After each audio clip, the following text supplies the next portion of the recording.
तार बीरबल से ईर्ष्या करते थे। वह लोग किसी न किसी बहाने बीरबल को उसके पद से हटवाना चाहते थे, किंतु बीरबल की बुद्धि के आगे उन्हें हार माननी पड़ती थी। काफी कोशिश करने के बाद बीरबल के विरोधियों ने जब यह समझ लिया कि इस तरह से उनको हटाना संभव नहीं है, तब उन सबने मिलकर बेगम के भाई को भड़काते हुए उससे कहा, आप तो महाराज के रिश्तेदार हैं और बुद्धिमान तथा कुशल भी हैं, फिर भी आप जैसे कुशल व्यक्ति के रहते अकबर बादशाह एक हिंदू को अपना प्रधानमंत्री बनाए, इसमें सबसे ज्यादा आपका ही अपमान है। इस प्रकार की बातें कहकर समझा बुझाकर उसे बेगम के पास भेजा। बेगम के भाई ने दीवान का पद पाने के लालच में अपनी बहन के पास जाकर बीरबल की बहुत बुराई की और अकबर बादशाह को बीरबल के विरुद्ध भड़काने और पद से हटाने का भरपूर प्रयास करने को कहा। बेगम अपने भाई की कही बात को नहीं टाल सकी। उन्होंने अकबर बादशाह को भड़काने का भरपूर प्रयास किया, लेकिन उन्होंने एक बात न सुनी। बेगम ने जब यह देखा कि इस तरीके से अकबर बादशाह की मति नहीं बदली जा सकती, तो वे अपने स्त्री सुलभ शस्त्रों अर्थात त्रियाचरित्र को दिखाने का प्रयास करने लीं। बेगम बहक गई। 73। दूसरे दिन रात को जब अकबर बादशाह महल में आए तो रोजाना की तरह न तो बेगम ने उनका स्वागत ही किया और न ही कुछ बोलो। अकबर बादशाह ने बेगम की नाराजगी का कारण समझ लिया, पर अनजानों की तरह बनकर इस नाराजगी का कारण पूछने लगे। बेगम ने आंखों में बनावटी आंसू लाते हुए कहा, यदि आप मुझे खुश देखना चाहते हैं तो बीरबल को उसके पद से हटाकर उसके स्थान पर किसी ऐसे व्यक्ति को दीवान बनाइए जो कि मुसलमान हो, नहीं तो मेरी नाराजगी समाप्त नहीं होगी। बेगम की यह तरकीब काम कर गई। वह घबरा गए। कुछ देर चुप रहकर सोचने के बाद वह बेगम से बोले, बिना किसी अपराध के बीरबल को निकाल देने से जनता बिल्कुल भी खुश नहीं होगी और विद्रोह भी कर सकती है। तुम कोई ऐसी तरकीब निकालो जिससे बीरबल अपराधी साबित हो जाए। ऐसा होते ही शर्मिंदा होकर वह स्वयं ही पद छोड़कर कहीं चला जाएगा, क्योंकि वह बहुत स्वाभिमानी है। बेगम को अकबर बादशाह की बातों से कुछ उम्मीद नजर आई। वह कोई तरकीब सोचने लगी। कुछ देर बाद खुशी से बेगम का चेहरा खिल उठा। इसकी एक सरल तरकीब मेरी समझ में आ गई है।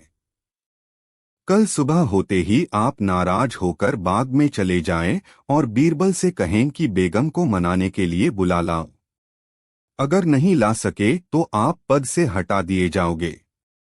अकबर बादशाह ने बेगम की बात से सहमति जताई। सुबह होते ही अकबर बादशाह तथा बेगम में अनबन होने की खबर जब बीरबल को मिली तो बादशाह से मिलने बाग में गए। उन्हें देखकर अकबर बादशाह ने उनको बेगम की योजना के अनुसार बात को कह सुनाया। बीरबल ने भी अपने बाल धूप में सफेद नहीं किए थे। वह बुद्धिमान और अनुभवी व्यक्ति थे। वह सब चाल समझ गए। तुरंत ही उन्होंने अपने गुप्तचर बुलाए और कुछ गुप्तचरों को आवश्यक बातें कहकर बेगम के पास पहुंचे। अदब से कुशलक्षेम पूछने के बाद उनसे इधर उधर की बातें करने लगे। तभी उनका सिखाया हुआ गुप्तचर वहां पहुंचा और उनसे बोला, दीवान जी, महारानी और महाराज के झगड़े का कारण आपसी कहा सुनी है। जहांपनाह अपनी बात पर दृढ़ हैं, आप व्यर्थ ही यह कोशिश कर रहे हैं। मेरी राय में तो आप अकबर बादशाह की बुद्धि बदल दीजिए। यदि उन्होंने ऐसा कर लिया तो उससे आपका काम बन ही जाएगा। 0209 दोपहर के 3:18। सुनील कुशवाहा 813320। अनोखा न्याय। बूढ़े ने पहले तो यह सोचा कि उसका मित्र मजाक कर रहा है, लेकिन जब उसकी बातों के रंगढंग को देखा तो उन्हें विश्वास हो गया कि वह अशर्फियां वापस देना नहीं चाहता है। एक वृद्ध सज्जन किसी आवश्यक कार्य से नगर के बाहर जा रहे थे। उनके साथ घर के अन्य सदस्य भी जा रहे थे। उन्होंने जीवन भर मेहनत करके 1000 अशर्फियां जमा की थीं। घर छोड़ने से पहले उनके सामने इन अशर्फियों की सुरक्षा की समस्या पैदा हो गई। उनके चले जाने के बाद घर बिल्कुल अकेला हो जाता। इसलिए उन अशरफियों को घर में छोड़ना ठीक नहीं था, चोरी का भी डर था। परदेश में नकदी साथ लेकर जाने में लूट, चोरी और जान का खतरा था।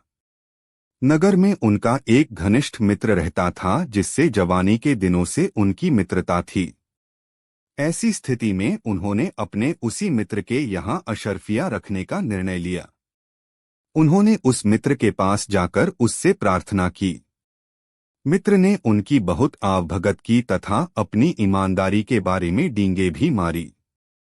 कहने का मतलब यह कि वृद्ध सज्जन के समक्ष स्वयं को विश्वासपात्र बनाने की दृष्टि से उसका मित्र जो भी कर सकता था उसने किया। वृद्ध सज्जन तो यह चाहते ही थे कि वह अपने पास उनकी अशरफिया रख ले ताकि वे आराम से जा सकें और अशरफियों की उन्हें कोई फिक्र न रहे। वे अशरफिया युवक मित्र को देकर चले गए। कुछ दिनों बाद जब वे बाहर से लौटे तो मित्र के यहाँ अशरफिया वापस लेने गए। इस पर युवक मित्र ने साफ इनकार कर दिया और भौहें चढ़ाकर कहा, तुम जैसे गरीब के पास अशरफिया कहाँ से आईं? 76। अनोखा न्याय। बूढ़े ने पहले तो यही सोचा कि उनका मित्र मजाक कर रहा है, लेकिन जब उसके रंगढंग को देखा तो उन्हें विश्वास हो गया कि वह अशरफिया वापस देना नहीं चाहता है। तब बूढ़े ने उससे गिड़गिड़ाकर प्रार्थना की, देखो मेरे पास सिवा उन अशरफियों के और कुछ भी नहीं है। मैं तो दर दर का भिखारी बन जाऊंगा। वही मेरे जीवन भर को पूंजी थी।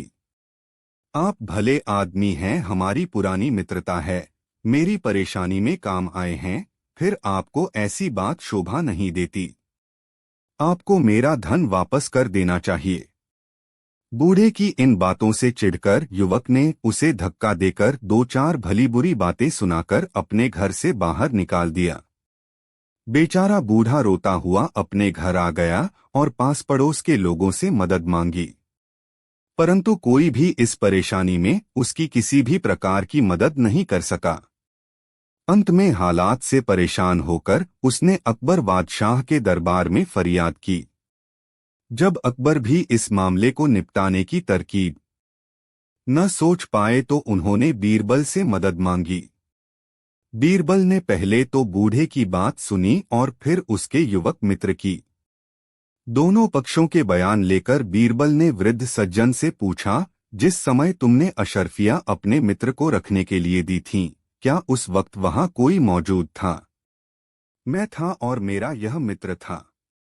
एक आम के पेड़ की जड़ पर हम दोनों बैठे थे जब मैंने इसे अशरफिया दी, वृद्ध सज्जन ने दुहखी मन से कहा। बीरबल ने कहा, तब तो तुम्हें उस पेड़ के पास जाकर उससे सारा हाल बता देना चाहिए तथा अपनी गवाही में उसे यहाँ लाना चाहिए। यदि पेड़ तुम्हारे कहने से न आए तो मेरा नाम लेकर कहना। यदि इतने पर भी न आए तो अकबर बादशाह का नाम लेकर कहना, पेड़ तुरंत ही आएगा। बीरबल की बात से बूढ़े को न्याय की उम्मीद जगी और पेड़ के निकट जाने को तैयार हो गया। अशरफिया हड़पने वाला मित्र वहीं बैठा रहा। जब बूढ़े को गए कुछ देर हो गई तो बीरबल ने अचानक ही युवक से पूछा, क्या बूढ़ा अब तक उस पेड़ के पास पहुंच गया होगा? युवक ने आत्मविश्वास के साथ जवाब दिया, अभी नहीं, क्योंकि वहां जाने का रास्ता बहुत कंकरीली पथरीली धरती तथा झाड़ियों से भरा है, इसलिए देर हो जाना स्वाभाविक है। अनोखा न्याय। 77। यह सुनकर बीरबल को तुरंत समझ आ गया कि यह व्यक्ति झूठ बोल रहा है और इसके ही पास अशरफिया हैं। फिर भी बीरबल अपने काम में चुपचाप लगे रहे। कुछ देर बाद बूढ़ा वापस आया, उसके मुख पर निराशा छाई हुई थी।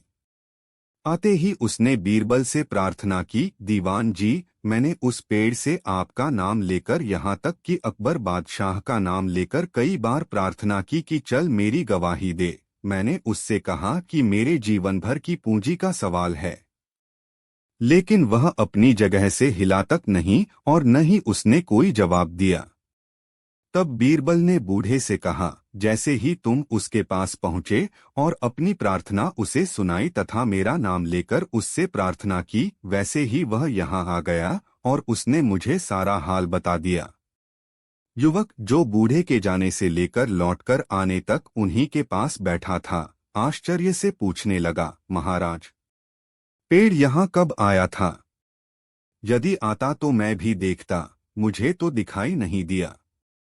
बीरबल बोले, यह तो निश्चित है कि उस पेड़ के पास तुमने इस बूढ़े सज्जन से अशर्फियां ली हैं, क्योंकि ऐसा न होता तो मेरे पूछने पर तुम कैसे बता पाते कि पेड़ अभी दूर है, रास्ता भी ठीक नहीं है।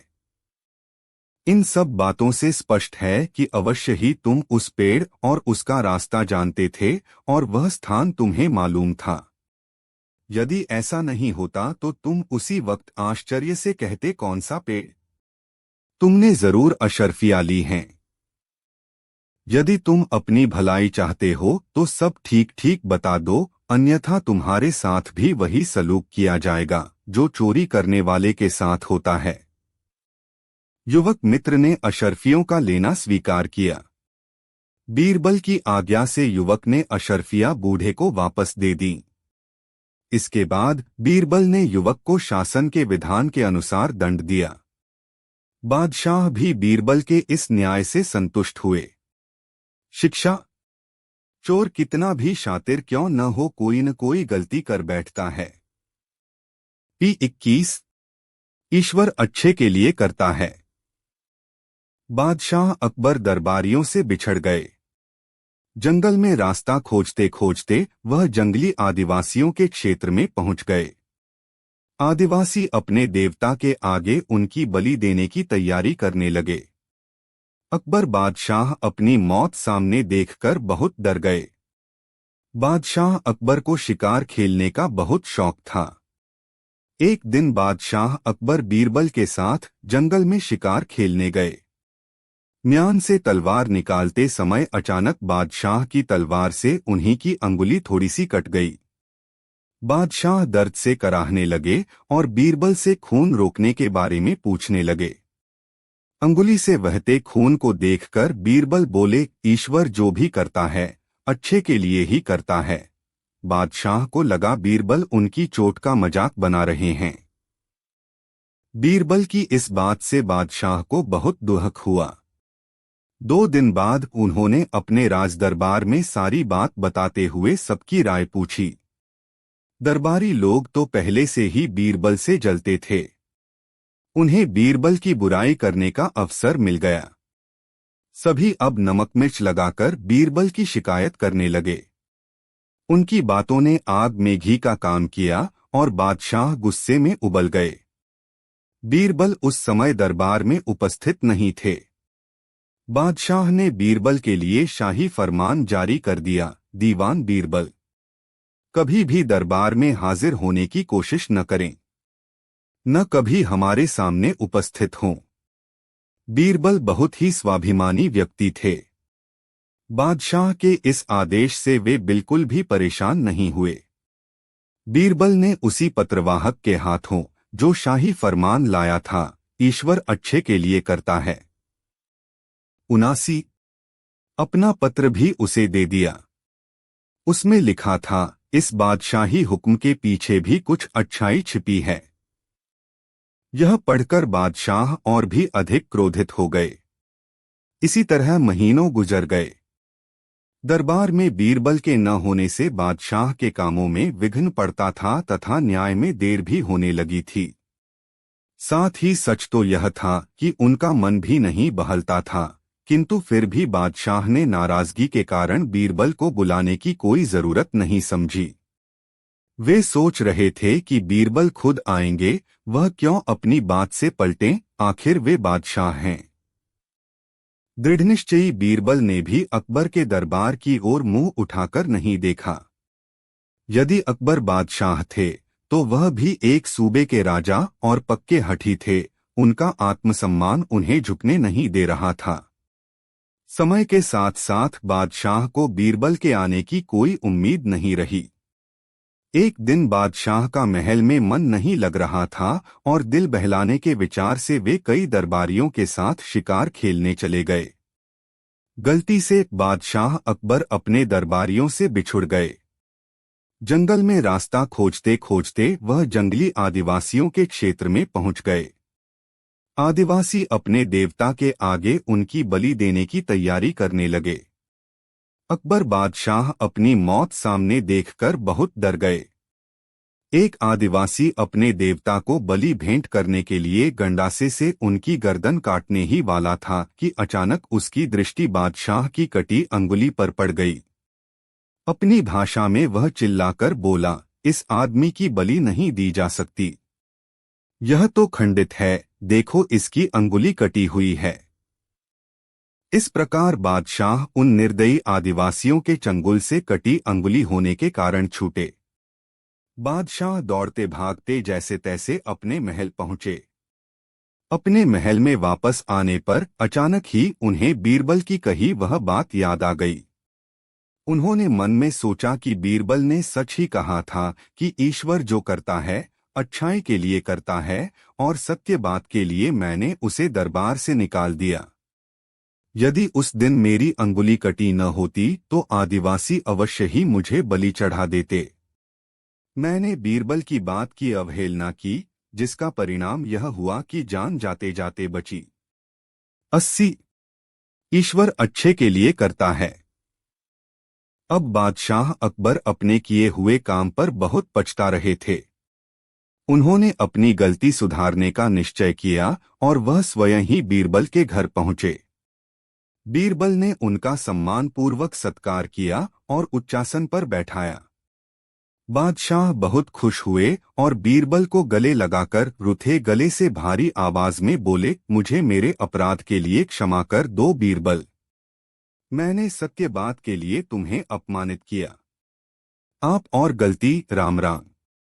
कैसी बातें करते हैं जहांपना। यदि आपने दोबारा इन शब्दों का उच्चारण किया तो मैं निश्चय ही जीते जी नरक में चला जाऊंगा, बीरबल ने अनजान बनते हुए कहा। बीरबल के मन में इतना सम्मान और प्रेम देखकर बादशाह मुस्करा पड़े। फिर उन्होंने पिछली रात की सारी बातें बीरबल को विस्तार से बताईं और कहा, तुमने जो बात उस दिन मेरी अंगुली कटने पर कही थी उसका एक एक शब्द सत्य प्रमाणित हुआ। बीरबल चुपचाप सुन रहे थे। बादशाह पुनः बोले, हमारे शाही फरमान के पीछे तुमने लिख भेजा था कि यह बादशाही हुक्म अच्छे के लिए ही हुआ है, इसका क्या मतलब हुआ? मतलब साफ है हुजूर। यदि मैं दरबार में उपस्थित होता तो कल मैं भी शिकार के समय आपके साथ जाता। आप तो अंगुली कटी थी, आंख खंडित थे, इसलिए साफ बच जाते। पर मैं बेमौत मारा जाता, आदिवासी आपकी बजाय मेरी बलि अवश्य चढ़ा देते, बीरबल ने अकबर से कहा। बीरबल की यह बात सुनकर बादशाह बड़े खुश हुए। वे बीरबल को तुरंत अपने साथ पूरे सम्मान के साथ दरबार में ले आए। बादशाह अकबर द्वारा बीरबल को दिया जाने वाला यह सम्मान देखकर दरबारीगण जल उठे। बादशाह ने बीरबल को उनका पद वापस दे दिया। इस प्रकार अकबर बादशाह और बीरबल में परस्पर हास्य विनोद पुनः होने लगा और दोनों के हृदय फिर पहले की तरह मिल गए। ऐसा प्रतीत होता था कि जैसे अब ये दोनों कभी अलग नहीं होंगे। शिक्षा। ईश्वर जो करता है अच्छे के लिए करता है। P80 ईश्वर अच्छे के लिए करता है। अब बादशाह अकबर अपने किए हुए काम पर बहुत पछता रहे थे। उन्होंने अपनी गलती सुधारने का निश्चय किया और वह स्वयं ही बीरबल के घर पहुंचे।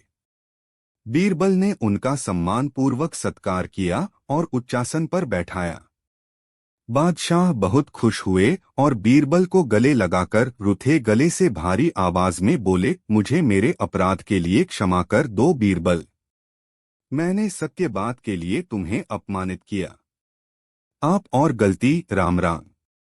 कैसी बातें करते हैं जहांपना। यदि आपने दोबारा इन शब्दों का उच्चारण किया तो मैं निश्चय ही जीते जी नरक में चला जाऊंगा, बीरबल ने अनजान बनते हुए कहा। बीरबल के मन में इतना सम्मान और प्रेम देखकर बादशाह मुस्करा पड़े। फिर उन्होंने पिछली रात की सारी बातें बीरबल को विस्तार से बताईं और कहा, तुमने जो बात उस दिन मेरी अंगुली कटने पर कही थी, उसका एक एक शब्द सत्य प्रमाणित हुआ। बीरबल चुपचाप सुन रहे थे। बादशाह पुनः बोले, हमारे शाही फरमान के पीछे तुमने लिख भेजा था कि यह बादशाही हुक्म अच्छे के लिए ही हुआ है, इसका क्या मतलब हुआ? मतलब साफ है हुजूर। यदि मैं दरबार में उपस्थित होता तो कल मैं भी शिकार के समय आपके साथ जाता। आप तो अंगुली कटी थी, आंख खंडित थे, इसलिए साफ बच जाते, पर मैं बेमौत मारा जाता। आदिवासी आपकी बजाय मेरी बलि अवश्य चढ़ा देते, बीरबल ने अकबर से कहा। बीरबल की यह बात सुनकर बीरबल को बुलाकर ले आया। बीरबल के आते ही बादशाह अकबर ने क्रोध से पूछा, आज तुमने बेगम से क्या कहा था? बीरबल, तुम्हारा दिमाग आजकल बहुत खराब होता जा रहा है, तुम अपनी मर्यादा भूलते जा रहे हो। बीरबल एकदम शांत होकर बोले, आलीज़ा। बादशाह झक मार रहे हैं। ऐसा मैंने इसलिए कहा कि संस्कृत भाषा में मछली को झक कहते हैं और आप उस समय मछली ही तो मार रहे थे। यदि संस्कृत भाषा बोलना अपराध है तो मुझे क्षमा करें। बीरबल के इस उत्तर से बादशाह को सारी बात समझ आ गई और उनका क्रोध तुरंत शांत हो गया और बेगम भी खुश हो गई, क्योंकि इसमें बीरबल की कोई गलती नहीं थी। बेगम और बादशाह अकबर दोनों ने समझने में गलती कर दी। उन्होंने शब्दों का अपनी समझ के अनुसार अर्थ लगा लिया था। इसके बाद बादशाह और बेगम जनाने महल में चले गए। बादशाह अकबर जनाने महल में बैठे ही थे कि तभी उनकी बेगम साहिबा ने बेटे को लाकर उनकी गोद में खिलाने के लिए दे दिया। बादशाह अकबर अपने नन्हे बेटे को बड़े ही प्यार दुलार के साथ खिलाने लगे।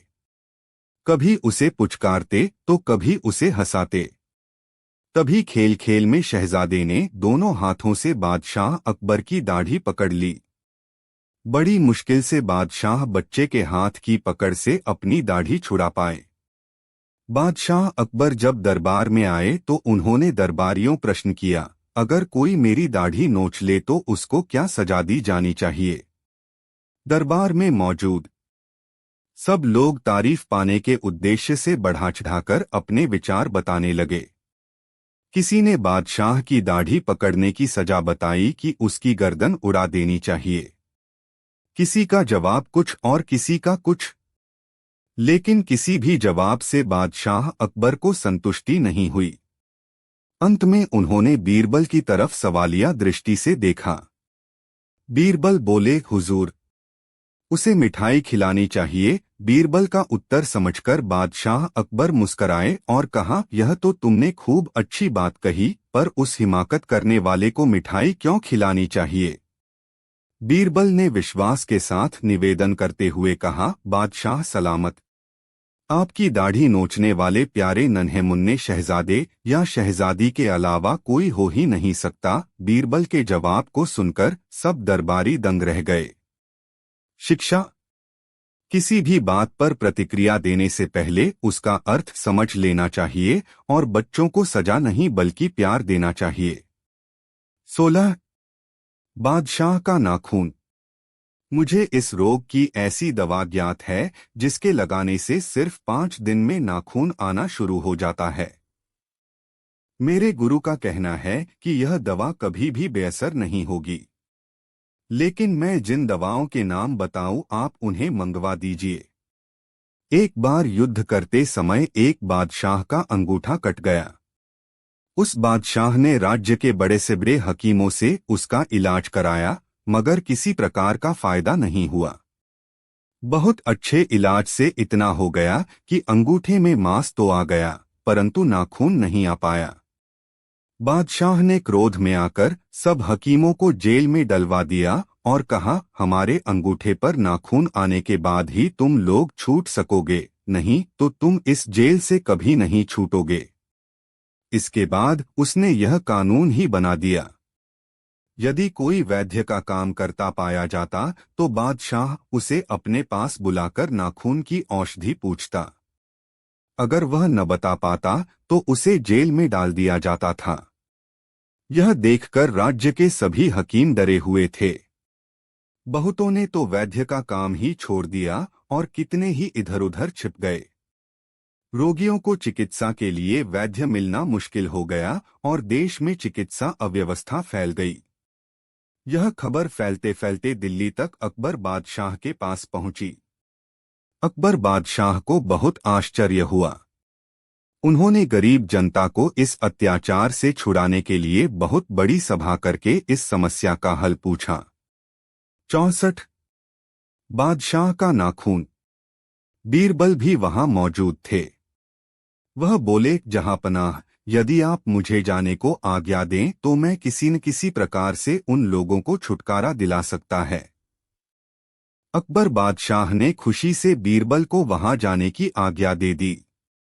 बीरबल वैद्य का भेष बनाकर 10-5 मामूली औषधियों को झोले में डाल उस बादशाह के नगर में पहुंचे।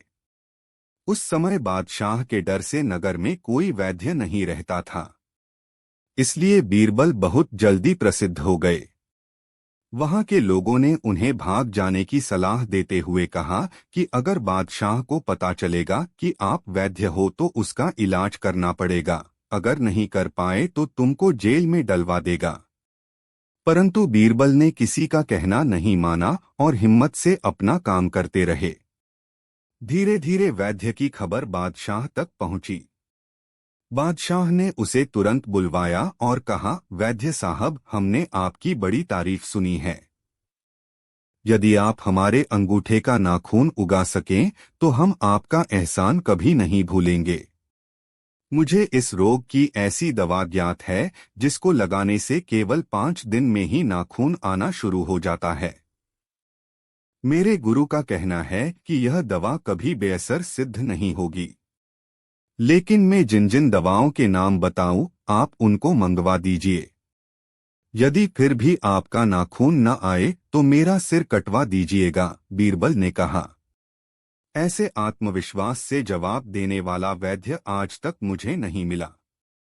अब मुझे आशा है कि मेरे अंगूठे पर नाखून आ जाएगा। बादशाह की खुशी का ठिकाना न रहा। बीरबल बोले, ईश्वर ही सहायता करेंगे, परंतु मैं 3 दिन में आराम कर देने का आश्वासन देता हूँ, मगर मेरे नुस्खे की दवाओं का मिलना थोड़ा कठिन है। इसमें क्या कठिनाई है? क्या मैं बादशाह होकर भी दवा नहीं मंगवा सकता? बादशाह ने अपनी बादशाहत का रौब दिखाते हुए कहा। बीरबल बोले, बादशाह से सब कुछ हो सकता है। मेरा यह कहना नहीं है कि आप उन दवाओं को नहीं मंगा सकेंगे। फिर भी आप मुझे लिखित रूप से वचन दीजिए कि यदि आप 1 मास के भीतर दवा न मंगवा सके तो फिर मैं आपका इलाज नहीं कर पाऊंगा। और अब तक आपने जितने वैद्य हकीम कैद कर 3108 दोपहर के 3:20 सुनील कुशवाहा 8133 F11 बादशाह का नाखून 65 रखे हैं, उन सबको छोड़ना पड़ेगा। इस बीच अगर आप दवा मंगवा देंगे तो उसी समय मैं आपकी सेवा में हाजिर हो जाऊंगा और आपका इलाज शुरू कर दूंगा। सब ठीक रहा तो जल्द ही आपके अंगूठे पर नाखून होगा। यह सुनकर बादशाह ने सोचा कि यह हकीम मेरे प्रभाव और धन के बारे में नहीं जानता। ऐसी कौन सी दवा मंगवाएगा जिसका मूल्य मैं नहीं दे सकूंगा। यह सोचकर उसने बीरबल के कहे अनुसार प्रतिज्ञापत्र लिख दिया और उससे दवाओं के नाम पूछे। बीरबल ने अपनी इच्छानुसार काम होता देखकर एक शेर पढ़कर सुनाया। क्या अजब आना है उस नाखून का, फूल गर गूलर का हो, पेशाब मछली का। बादशाह ने यह शेर सुनकर उसमें जो दवाएं थीं वे लाने के लिए दीवान को आज्ञा दी। बेचारे दीवान ने बहुत ढूंढा, नगर में मुनादी करवाई, परंतु इन दोनों वस्तुओं का कहीं नामो निशान भी नहीं पा सका। अवधि पूरी हो गई। लाचार होकर बादशाह को शर्त के अनुसार सभी हकीम और वैद्यों को छोड़ना पड़ा। फिर बादशाह ने उन वैद्यों को बुलाकर शेर में कही गई दवाओं के बारे में पूछा। सबने उन दवाओं के गुणों की प्रशंसा की क्योंकि बीरबल उनको पहले ही समझा चुके थे। हकीमों ने बंदीगृह से छुड़वाने के लिए बीरबल को बहुत धन्यवाद दिया। उसके पश्चात बीरबल ने दिल्ली आकर सब बातें अकबर बादशाह को बताईं। वे भी उसकी बुद्धिमानी से बहुत प्रसन्न हुए और इनाम भी दिया। शिक्षा, बुद्धिमानी और संयम दो हथियार हैं जिनसे असंभव दिखने वाला कार्य भी किया जा सकता है। 17 चोर की दाढ़ी में तिनका। व्यापारी ने उत्तर दिया, हुजूर, मुझे लगता है कि नौकरों में से किसी ने यह काम किया है क्योंकि बाहरी आदमी को घर के अंदर का इतना ज्ञान नहीं हो सकता। किंतु यह भी सत्य है कि मैंने किसी को अपनी आंखों से ऐसा करते नहीं देखा। एक बार एक नगर में एक मशहूर व्यापारी के यहाँ चोरी हो गई। उस व्यापारी इसकी खबर राज्य के अधिकारियों को दी। अधिकारियों ने चोर को ढूंढने के लिए